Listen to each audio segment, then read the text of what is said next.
Okay, we are back for the second section of the episode. That was clean. Right, so our debate for this episode is which team in the Premier League had the best January transfer window. We're going to start with that. Yep. I'll start with, who wants to go first? I'm happy to go first. Go on then, Isaac. Go for it. Okay, so for my best window, best transfer window, best club to have a transfer window is Newcastle. Fair. I think it's very clear they had issues. Obviously, they got the money in from the takeover.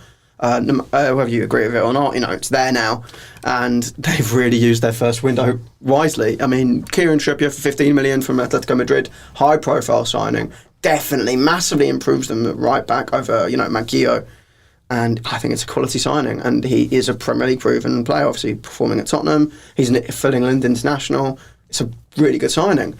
Dan Burn, Premier League proven, has performed very well for Brighton. I think he's a very underrated centre-half. Bring him in for 15 million, great signing. Chris Wood, Premier League proven, 25 million, activated his release clause. It was an easy signing to do. That's why they did it. And, with Callum Wilson's injury record, they needed a striker. They got one. Matt Targett on loan gives them depth at left-back with Jamal Lewis and him, both decent left-backs, which can improve maybe under Eddie Howe. Good signing, and Bruno Guimaraes is really the diamond in the rough with them, and really splashing the cash on a foreign talent, and hopefully he can excel in the Premier League. I think it's a phenomenal window for them, signing 5 players. The only issue is if you sign so many first team players, you're kind of like you've got a bed in. I mean, I think this is an issue that Tottenham had when they sold Gareth Bale, and they used that on like 7 players, and they struggled because they were just having to bed in a ton of players, and they, when you sign like 3 players, it's easy to bed them in. When you sign like 5, that's nearly half of your lineup changing overnight. Yeah. So, it'll be interesting to see how they cope over the next few months. Interesting. So, I'll probably go next. I'm going to go with Aston Villa. I've already got my debates lined up to take on Newcastle. But Aston Villa, I'll just go over them. They brought in Philip Coutinho from Barcelona. What a signing. That's unreal. Premier League proven. Whether he can do it now is another question, but he's got that experience, he's got that talent. He's won a Champions League as well, so just brilliant for them. Luka Dean, arguably, he's not the best left back in the Premier League. One of the best. He's one of them. 100% up there. Third, second. Definitely when you compare him, he's definitely up there with Tierney and Shaw in that kind of second tier. Yeah, like Robertson, right? Callum Chambers as well. Adds lots of depth. Yeah, adds lots of depth. He can play pretty much, a lot of different positions all over the defence, and also he's been playing English football for a long time now. So there's another factor to add to them. Also, they brought in Kerr Smith. I don't know much about him. Do you know much about him? No. Right. And then Robin Olsen. He's been at Everton before. He's been in the Premier League before. I remember seeing him one game. He's really good. Anyway, more depth to their team. I think that's the best window. Yeah, it's a good argument to have. Jordan. I'm going to go with Everton. Now, this is a bit of an interesting one because it could go either way. Considering what we said last week, about Mikalenko being the worst January transfer signing so far. I just think, judging by what they've done over the past couple of days, especially on deadline day, I'm including bringing in Frank Lampard. Cheeky. In my debate, because bringing in Frank Lampard, I think that's a decent managerial appointment.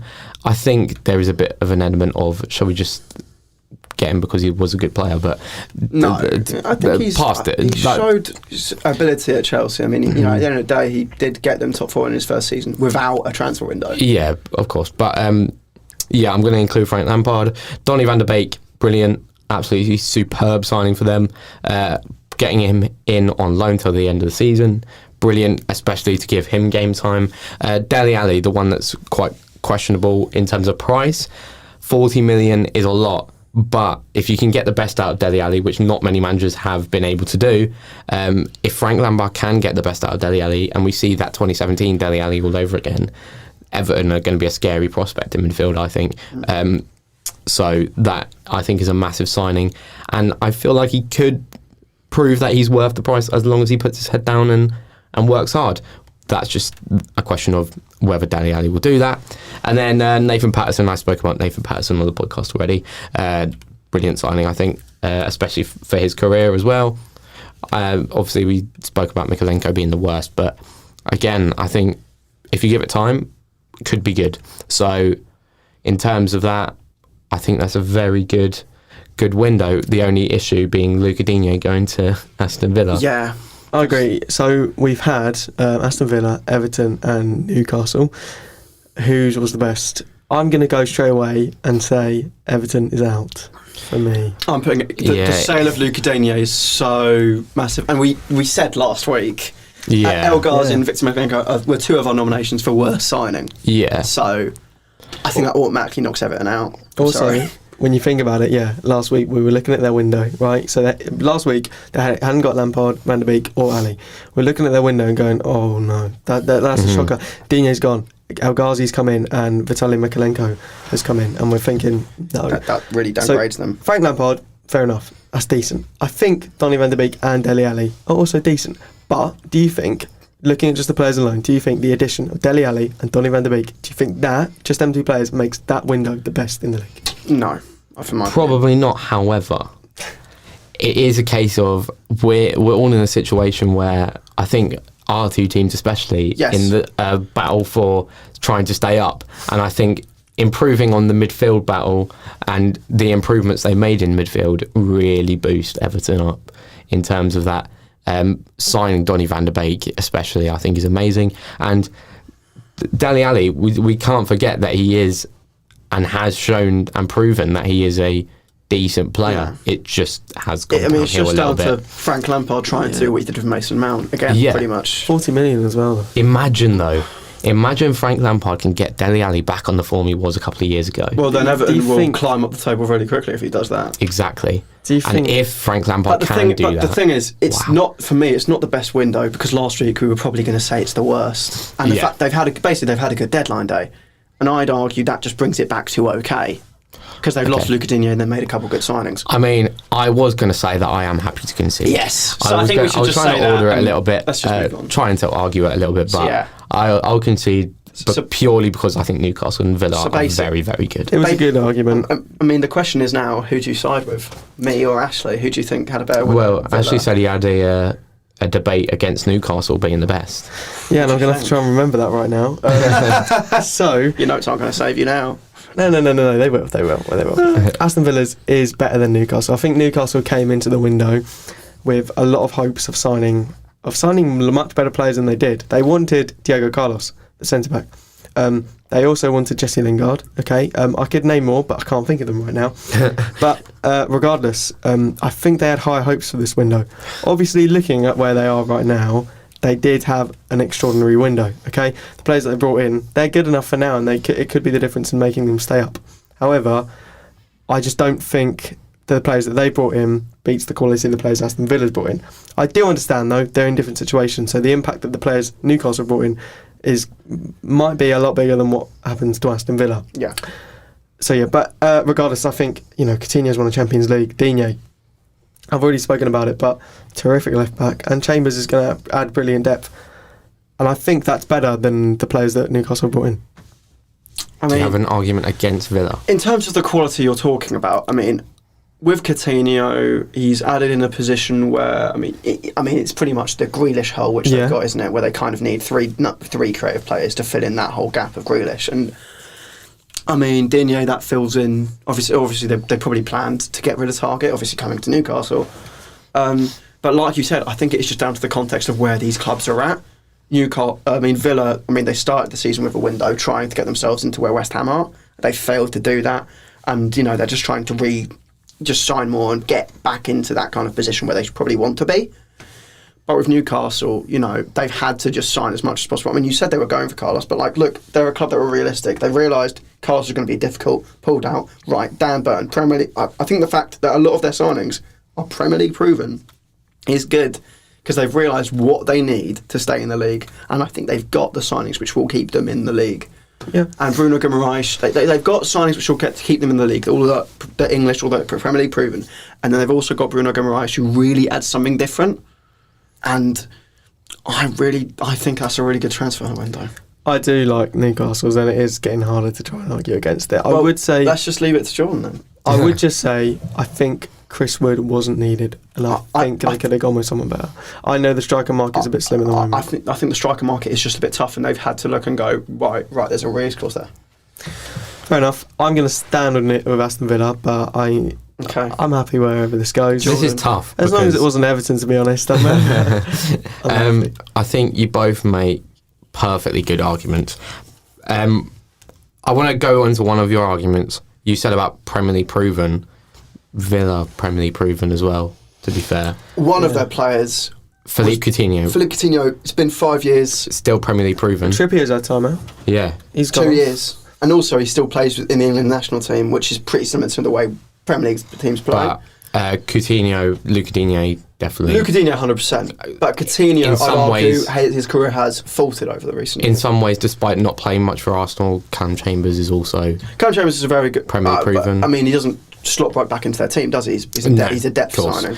It's a tough choice. I think if you look at all the players, Luca Digne is a better signing than any of the Newcastle's. For me, I think Newcastle have signed enough to stay up, which is massive. That's the point. And Villa have signed... Where are Villa going to finish this Villa season? have signed 8th, 9th, amazing players that will go into the future as well. And they've replaced the whole of the Jack Reed. They're trying to make it is a loan signing at the end of the day. I don't know if that will probably be permanent or not. Probably won't. I think I'm going to go for Villa. Wow. So I don't agree with you at all. Aston, I think my case is clear. I think it is tough. I didn't expect that, to be fair. I think my case is clear because I think this season Newcastle, it's clear what they need to do, and it's clear they need to stay up. With Villa, they're kind of stuck below mid-table and don't. And yeah, but I think just in general, the signing Villa's made, and for Villa as well, I can't see past it. I think both of them have got a good shout. Oh, but 100%. The football in question has spoken. Aston Villa had the best January transfer window. Do we have time to go over the worst? Or Yeah. Okay. What do you think, by the way? What do you think? Yeah, we'll put polls and Let us know. everything. Vote on that. Now we're on to the worst Just quickly. January transfer window in the Premier League. Yeah. I'm going straight away. Manchester United. Wow. Definitely quite bad. Wow. Yeah. Is that all you're going to say? Well, no. I thought you were just going to say that. Yeah, I thought you were just going to could have. go Manchester United. I could have, to be honest. Well, obviously they didn't sign anyone. Obviously, Players I think out. they needed to. They were crying out for it, and they just didn't go for it. I don't know, if it was because they couldn't get deals over the line, whether they had them lined up or not. Regardless, they also got rid of players that needed to got rid of, but that has also, decreased their squad depth a little bit. I just think they had a shocker. And, the pool that they've got, I'm very surprised they didn't bring anyone in. So, Man United. And they needed it badly. Yeah. I said a team at the start of it before the podcast, and I've kind of changed my mind. I was going to say West Ham, but I'm going to change. I'm going to go Chelsea. Okay. Purely because, as of late, they've started to get a little bit closer to Arsenal, Tottenham, and Man United, kind of dripping a bit lower, falling away from Liverpool and City. And it's clear to see that Chilwell pretty much won't be fit for. I don't even know if he's going to be fit at all this season from his horrific injury. And I hope he's fit, obviously, as an England fan, because you want him to be in the World Cup in December. But they clearly needed a left back. They went in for Luca Digne, absolutely failed to get him. They tried to get Emerson, failed to get him back from loan. And they needed to improve there because you look the way they play, very similarly to Liverpool, relies so heavily on their fullbacks, and they've lost Reece James to injury, they've lost Chilwell to injury. They're playing Azpilicueta there. They really needed to get in some reinforcements, and to not, I think, is criminal. Because unlike Arsenal, where people may say we needed a striker, I'd argue the way we play doesn't depend on it. Yeah. Whereas the way they play really is crucial to their fullbacks, and you've seen them suffer in the last month. It's another good shout, Jordan. I am going for Norwich now. Very different reasons for you guys. You've both gone for sort of like the big six teams. I'm going Norwich because they're 1 point above the relegation zone. Newcastle, greatly improved. We didn't really talk about Watford. They did bring in a decent amount of players, to be fair. Yeah, but Burnley as well have those games in hand. Norwich needed to strengthen to get away from that relegation zone. And who did they bring in? Nobody. They bought absolutely nobody. They got rid of a couple of players. In fact, it's on the screen there now. I think most notably the player to they got rid of was Todd Cantwell. He hasn't really been playing, but I rate Todd Cantwell, to be fair. It's just and weird. it's a weird outgoing. hasn't But the featured fact that at they all. brought absolutely nobody in, I was 100% that they would go down at the start of the season. I thought maybe, just maybe, if they bring in a player or two just to strengthen just through to the end of the season, they might be able to keep up their current good run of form and stay up. And now I'm again 100% certain that they will go down this season, and that's purely because they brought nobody in. I think Norwich have got, they've got a transfer policy that they've always stuck with, and that's not repeating that of Fulham or maybe, Aston Villa. It did work for them, but not coming into the league and just splashing the cash in an attempt to stay up. However, because then that ruins them trying to come back up from the Championship. However, they're in a situation where they're on a very good run of form. They've just they've just done it. Yeah. They've beaten a couple of decent teams over the last few weeks. Watford was the last one, 3-0. Everton as well. That was a massive They one. absolutely smashing them. And do I think they can keep up this run of form? No. Do I think they could have extended their run of form with a couple of decent signings, maybe one or two decent players? I mean, yeah. They're on a high right now. Think of replacing aging players like Timu Pukki. or Grant Hanley. Yeah, they're just. I think they had the worst purely because they're in a battle to stay in the Premier League. Everyone discounts Norwich at the start of the season because they're that team that go up and then come straight back down. They're just yellow Fulham. This is their chance to come up and do well and stay up. And they could have signed someone. They didn't sign anyone. I mean, and now I think they're guaranteed to go down. It might just be down to, I think they signed a lot of players in the summer. Like, you got to think how much they brought in. They brought in Rashica, they brought in Josh Sargent, a few more signings. They didn't spend too much money though, and I know they don't ever, but I mean, they brought in some talent, and that talent is just starting to kind of really fit in. Like, you're seeing Rashica actually now start to perform, especially in that Everton game. You're seeing Josh Sargent now getting his first goals in the Premier League, and it's starting to fit in and really just perform in that side. And I think that's why I think they've brought in players, and it's now starting to work, and they don't want to cut that out. So is that the argument to disprove Norwich then? Maybe. I mean, there's a case. There's a case for all. I think there's a case for all of them. Yeah. And I think there's a case for any club really. Yeah. I think out of us three, Chelsea is the one that I'm going. I don't think it's the worst. To be honest, I think Chelsea's, because they know there's injuries which are ruled out for the summer. And the thing is, I've heard this argued about Arsenal. With Arsenal, it's an if. It's like, if this player gets injured, if. With Chelsea, they know for a fact Chilwell is out for ages, and I know that's a big miss in terms of the way they play football, and they haven't signed anyone. I think that's awful. To be fair, I think both of your arguments are worse than arguing that Norwich is the worst. I think Manchester United needed that CDM and didn't get it. Should we tag team them? That's really it. Chelsea know that they needed a left back to replace Chilwell. They didn't get it. I think Norwich, on their way down, could have stayed up with a signing. And I think you need to realise Norwich don't have that much money, probably. Yeah, but I do think they could have bought in, even if it was just one striker, for example, to replace Timu Pukki. So if you watch the way they're playing, I mean, they've got Josh Sargent now. Yeah, young but striker, I do honestly think that whether Norwich, it's a striker, whether it's a right back, whether it's a groundsman, they need a sign to I think stay Jordan's up. won this argument, if I'm honest. Okay. I'm going to I just think, look, Norwich need it more. Norwich needed a better window more than Man United and Chelsea. They did. Chelsea United, they're going to survive. They're going to roll on for another year. They're going to win trophies in the future. Norwich kind of need this right season, you look at Man United, they might not get top four. Chelsea, I mean, they could drop a little bit.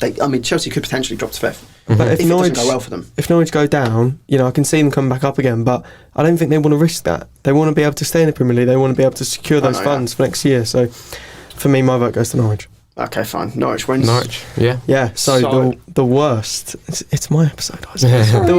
the worst Premier League transfer window goes to Norwich after our debate. What do you think? Yeah. Let us know. There will be a poll. Yeah. Let us know and join us in the next question.